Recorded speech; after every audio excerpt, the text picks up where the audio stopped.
جب پانی رک جاتا ہے اور انسان مایوسی کا شکار ہو جاتا ہے تو ہمارا دین ہمیں ترغیب دیتا ہے کہ اللہ کی طرف رجوع ہو جاؤ، اللہ سے معافی مانگو، استغفار کرو،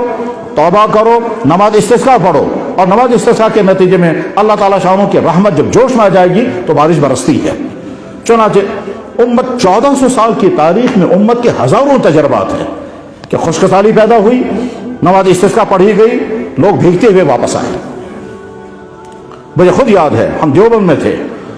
میں اس زمانے میں نابالغ تھا اور درجہ حفظ میں قرآن کریم حفظ کر رہا تھا۔ دیوبند میں اعلان ہو گیا کہ صاحب نماز استسقاء پڑھی جائے گی، اور دیوبند کے عیدگاہ میں نماز استسقاء پڑھنے کا اعلان ہوا۔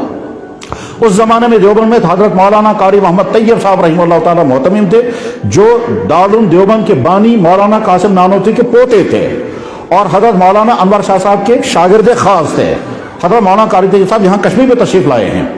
تو حضرت مولانا قاری طیب صاحب رحمہ اللہ تعالیٰ کو نماز استسقاء پڑھانی تھی۔ ہم چھوٹے بچے تھے، ہم بھی بچوں کے ساتھ چلے گئے۔ چنانچہ عیدگاہ کے اندر نماز استسقاء ہوئی، نماز استسقاء کے بعد وہاں دعا ہوئی، اور دعا کے بعد جب واپس چلے ہیں تو تمام لوگ بھیگتے دوڑ رہے تھے۔ مجھے بھی یاد ہے اس وقت کہ میں بھیگتا ہوا جب واپس اپنے کمرے میں پہنچا تو دوسرے میرے پاس کپڑے نہیں تھے، تو میں مشکلات کا شکار ہو گیا تھا۔ گویا برستی ہوئی بارش میں واپس آئے، دعا استسقاء کا فوراً اللہ تعالیٰ نے نتیجہ نکال دیا۔ یہاں کشمیر میں ہم نے ایک مرتبہ نماز استسقاء پڑھی،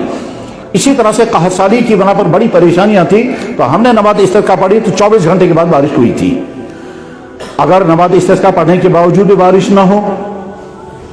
تو جواب یہ ہے کہ یہ علامت اس بات کی ہوتی ہے کہ اللہ تعالیٰ شانو چاہتے ہیں میرے بندے اور میرے ساتھ متوجہ ہو جائیں، اور یا پھر اللہ تعالیٰ شانو کی طرف سے گویا خاموش زبان میں بتایا جاتا ہے کہ جتنے بندے میری طرف متوجہ ہوئے ان سے زیادہ لوگ مجھ سے دور ہیں، تو جو مجھ سے دور ہیں ان کی وجہ سے میں بارش نہیں برساؤں گا، اس لیے بارش رک جاتی ہے۔ چنانچہ نماز استسقاء میں جو دعائیں کی جاتی ہیں کہ یا اللہ ہم پر